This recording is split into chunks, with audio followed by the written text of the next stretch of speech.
How to get a loud master. Just crank your limiter. No, I'm just kidding. I'm going to give you some tips, tricks, and some kind of ways of thinking that's going to help you to get your masters as loud as they can be and still sound good, because that's the key. So let's go.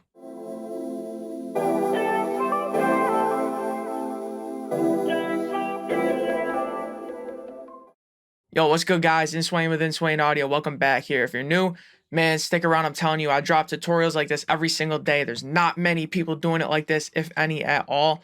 You don't want to miss out. Welcome to the family. Anyways, let's get right into this. Somebody had a question off of Reddit. They said, I can't even get my masters to -10 LUFS. I've literally sat at my desk for hours and hours trying different EQs, more compression, pumping limiters, maximizers, and I can't get it right. I use dynamic EQs in my mixes and a little on my master. I've used a high pass filter on the input signal to my initial compressor. I'm using a maximizer and a limiter on top of that to get the true peak right. I even use harmonic distortion, and yet every time I touch -12 LUFS, it just sounds way too clippy and distorted for me. I don't understand how to get my master to sound clean and go past -14 LUFS. It's honestly pathetic. I mainly master hip hop and rap tracks. Any advice would help right now.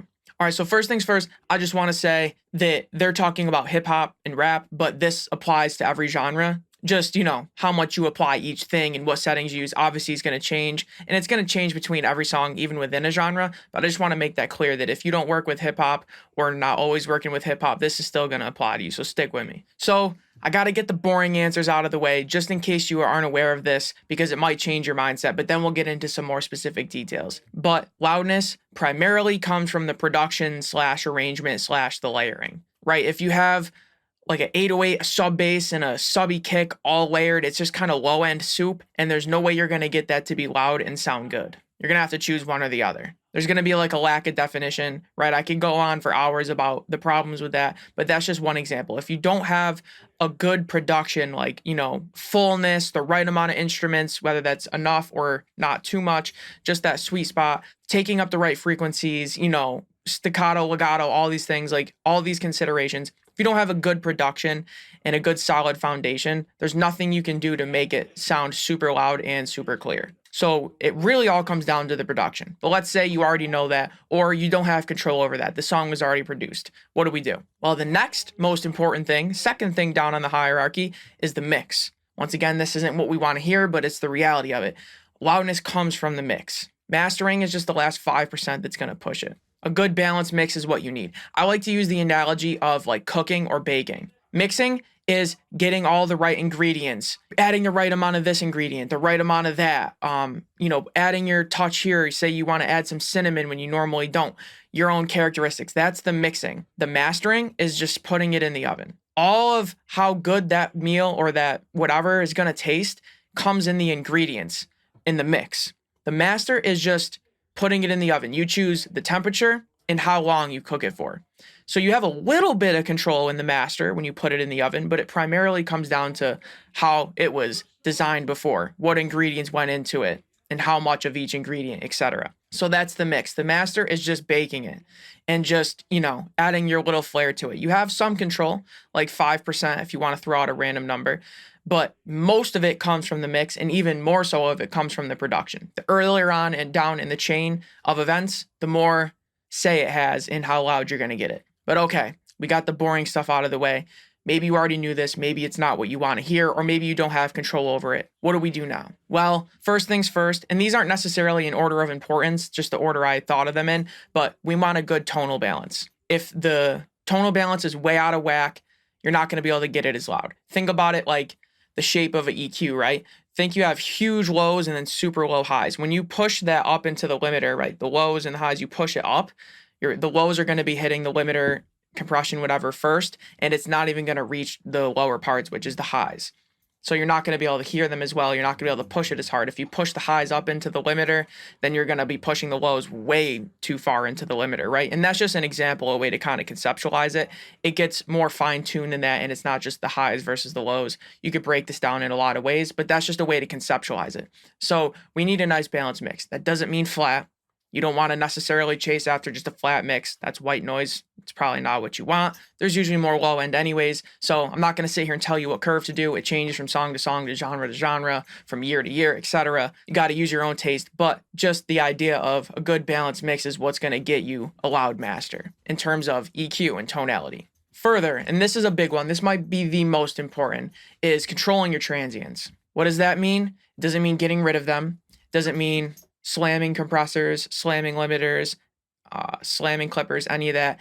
Sometimes it's just a little compression. Sometimes it's just a little clipping. Sometimes it's just a lot of all of those. It always changes based on the song and the genre you're working in. So get familiar with that and also your own personal taste, but controlling your transients in one way or another, whether it's a compressor and a limiter, or a compressor, a clipper, and a limiter, or a clipper and then a compressor and then another compressor and then a limiter, right? There is no one size fits all. It's always going to change from engineer to engineer, from song to song, but find a way to control your transients. And if you get good at this, you'll be able to minimize how many transients there are without changing how it sounds too much. So you can try to get the best of both worlds. You can reduce transients, therefore reducing dynamic range, making it more consistent, but also make it sound like those transients are still there. So it is a trade-off. If you do the balance good, though, you can try and get the best of both worlds. And that's what I like to do. I like to reduce my transients as much as possible without it being noticeable.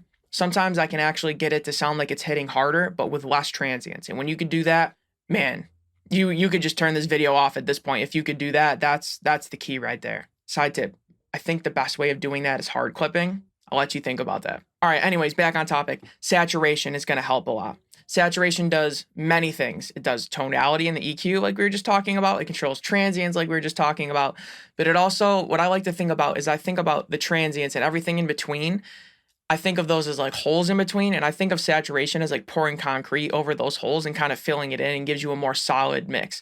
Now, it's not really doing this, but in a way it kind of is. Like, it's just an analogy, but you see what I mean. That's kind of how I visualize it in my mind when I'm thinking about master saturation. So you can kind of get like a more full mix. So it's almost kind of like we're taking down the transients, but we're also bringing up other stuff closer to the transients. It's kind of like a twofold thing.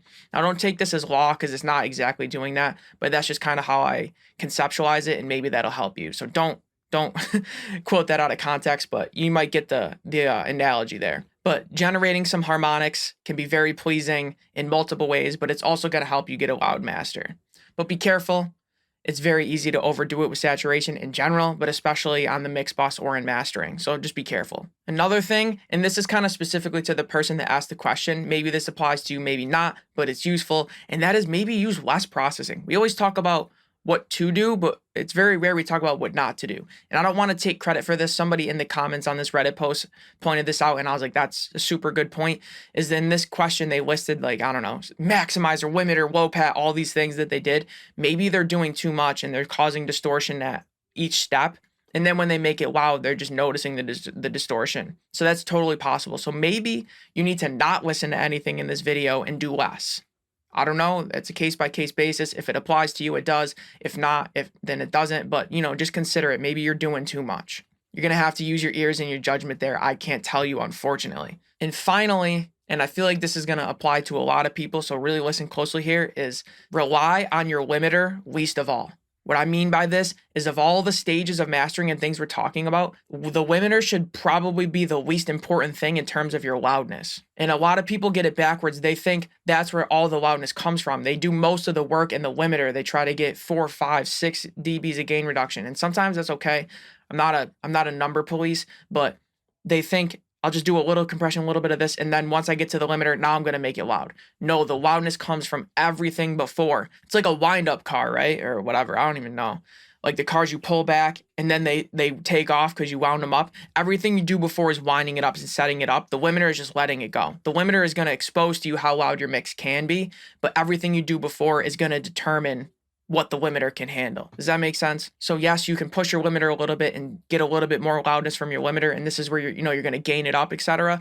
But really, how loud you can push that limiter comes from everything you do before, from the step right before it to the step before that, all the way down to the songwriting, the mixing, the production, the songwriting, right? We're going all the way backwards. So generally speaking, try to rely on your limiter least of all for loudness. The limiter is just where we see what we can get, but everything before determines that. So there you have it, guys. There's some tips and some ways of thinking to get a loud master. Hopefully at least one thing applied to you, and you can walk away from this with at least one new piece of information. I try to give things that we don't hear repeated all the time because I know you've already heard it all. So I try to give new perspectives, things that can be of use, and things that I actually do in practice, not just clickbait.